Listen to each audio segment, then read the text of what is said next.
भारतीय सेना की अग्निवीर योजना को लेकर एक बार फिर से अहम जानकारी सामने आई है। साल 2022 में शुरू हुई इस योजना का पहला बैच अब अपने 4 साल की सेवा पूरी करने जा रहा है।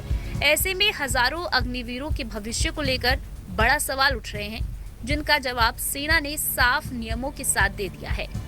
सेना ने स्पष्ट किया है कि परमानेंट सैनिक बनने की प्रक्रिया में अनुशासन और नियमों का पालन सबसे जरूरी होगा। जानकारी के मुताबिक जून और जुलाई महीने में 20,000 से ज्यादा अग्निवीरों को उनकी 4 साल की सेवा पूरा करने के बाद डिस्चार्ज किया जाएगा।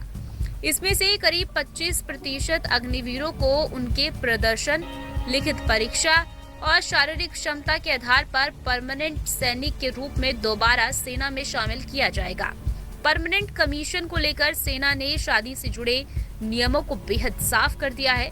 सेना के अनुसार अग्निवीर अपने 4 साल के कार्यकाल के दौरान शादी नहीं कर सकते।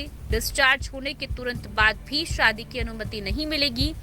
जब तक परमानेंट सैनिक बनने की पूरी प्रक्रिया खत्म नहीं हो जाती है और अंतिम परिणाम घोषित नहीं हो जाते हैं, तब तक अग्निवीरों को अविवाहित रहना होगा।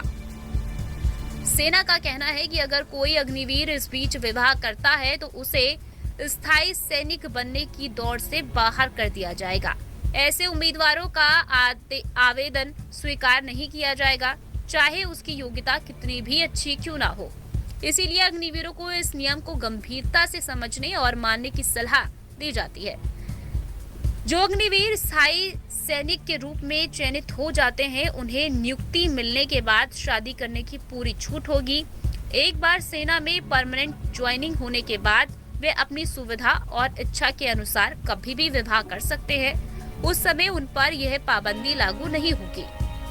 अग्निवीरों की भर्ती आमतौर पर 21 साल की उम्र तक होती है और उन्हें करीब 25 साल की उम्र में डिस्चार्ज किया जाता है।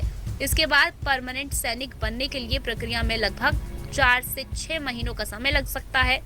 इस दौरान सेना का कहना है कि अनुशासन बनाए रखना और नियमों का पालन करना बेहद जरूरी है। जानकारी के मुताबिक जून और जुलाई 2026 में करीब 20,000 से ज्यादा अग्निवीरों को 4 साल की सेवा के बाद डिस्चार्ज किया जाएगा। नियमों के अनुसार इसमें से केवल 25% सबसे ज्यादा योग्य अग्निवीरों को ही स्थायी सैनिक के रूप में वापस सेना में शामिल किया जाएगा। ये चयन उनके पिछले 4 साल के रिकॉर्ड, लिखित परीक्षा और फिजिकल टेस्ट के आधार पर होगा। रिपोर्ट में इतना ही। जुड़े रहिए न्यूज स्ट्रेट के साथ। आपके मोबाइल पर तुरंत